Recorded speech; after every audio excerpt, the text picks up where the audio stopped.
ये प्रिंटर है TP3250। अगर आप जैसे प्रिंटर ऑन करते हैं और आपका कंटिन्यू बीप का साउंड का आवाज़ दे रहे हैं और ये प्रॉब्लम सॉल्व नहीं हो रहा है, जैसे कि हम पेपर पे लगा कर, तो इसका एक ही सॉल्यूशन है। इसकी एक सेटिंग है, सॉफ्टवेयर से यूटिलिटी में इसका सेटिंग करेंगे बोर्ड सेंसर के लिए, उसके बाद ये काम करने लगेगा। ये हम प्रिंटर का यूटिलिटी ओपन करेंगे। इसके बाद ऐड प्रिंटर कर हम इसमें मॉडल सेलेक्ट करना है TP805।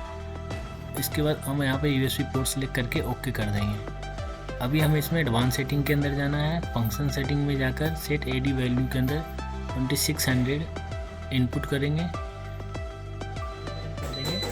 2600। जैसे 2600 के बाद हम राइट पे क्लिक करेंगे, राइट वैल्यू हो गया है। प्रिंटर का साउंड स्पीक आना बंद हो जाएगा, उसका रीड कर देंगे। ये प्रिंटर अभी ओके हो गया। अभी हम इस पर प्रिंट चेक भी कर सकते हैं। प्रिंट टेक्स्ट पेज करेंगे, सेव टेक्स्ट कर लेंगे, प्रॉपर प्रिंटर वर्क कर रहा है। इस तरीके से हम इसका